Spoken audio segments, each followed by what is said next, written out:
A man fell in a hole.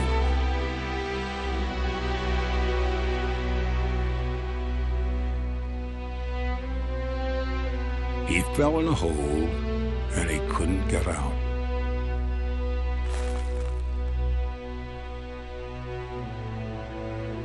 A traveler passed by. He told the man to meditate, to purify his mind, and when he reached nirvana, all suffering would cease. The man did as he was told, but he remained in the hole. Another man appeared. He explained that the hole didn't exist, and neither, in fact, did the man. It was all an illusion. The man who did not exist was still stuck in the hole that was not there. Another visitor arrived. He instructed the man to perform good deeds to improve his karma, and though he would still die in the hole, he might be reincarnated as something magnificent. Another man looked down from above. He taught the man to pray 5 times a day facing east and to follow 5 important tenets. If he was faithful, one day, perhaps, the divine would set him free. The man prayed as best he could, but he was losing strength, and in the hole he remained.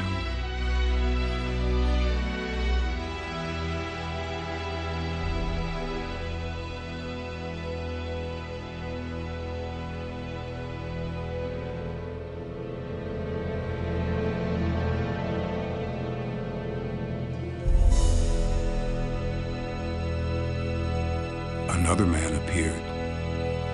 There was something different about him.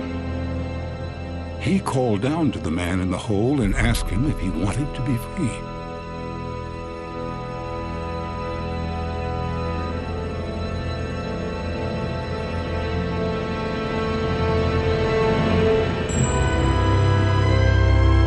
This man lowered himself into the earth, into the pit.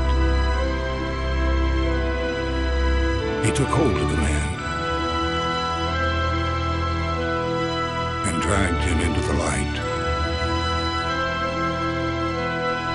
And the man in the hole, who could not get himself out, was saved.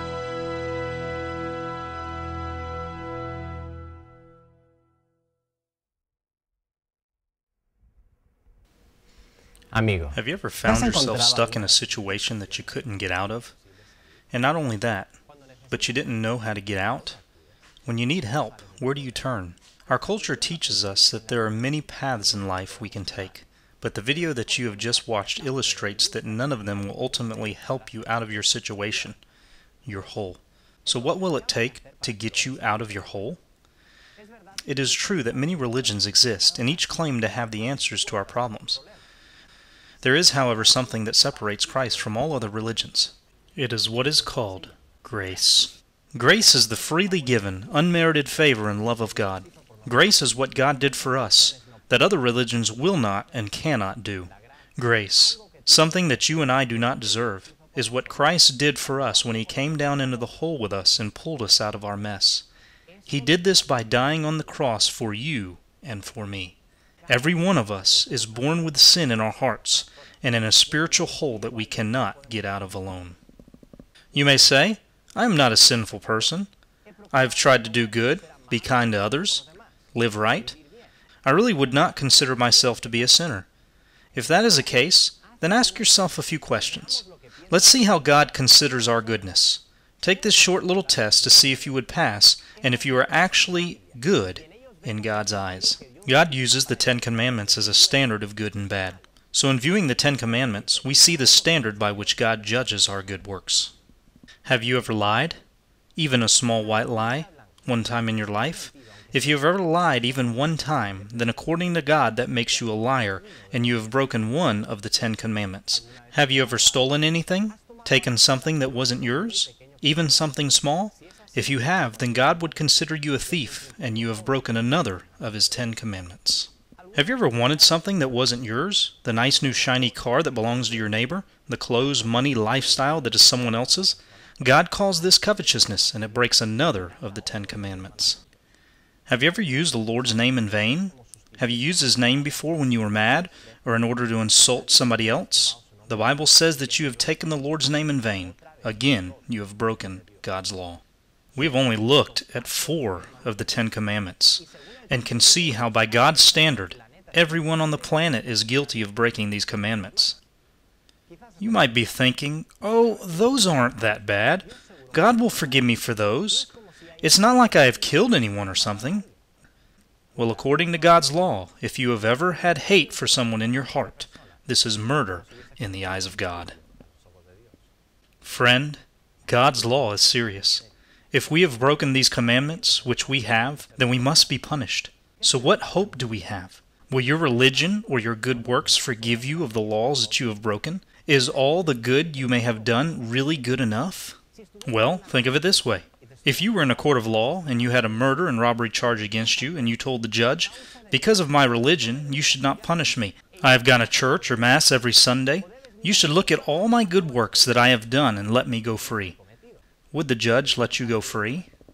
Better yet, if you were the judge and this person had just stolen your car or murdered your child, would you let him free because of his religion or because of the good works that he had done in his life? I think not, and neither would a fair and honest judge. So the God of this universe, who is more just than any human judge, could never let us free because we have done good works or because of our religion. So, what is our hope? What can we do? The answer is nothing. Just as the man couldn't get out of the hole and every religion that passed by couldn't get him out, there is nothing that we can do to pull ourselves out of this hole. However, there is hope. Jesus Christ has done the work for us. Religions are full of all the things that you have to do to earn approval with God. They are filled with many works that we must do in order to pull ourselves out of our hole. But Christ is the only one who promises forgiveness, and all we have to do is ask. God promises that when we seek Him, He will be found. His sacrifice on the cross is what brings salvation. Jesus Christ is the only way to God who comes down to meet us in our own hole of sin, to pull us out, to build a relationship with us. We are free because of Jesus Christ. It's not our own works of righteousness that leads to salvation, but the free gift of grace. But you have to ask Him.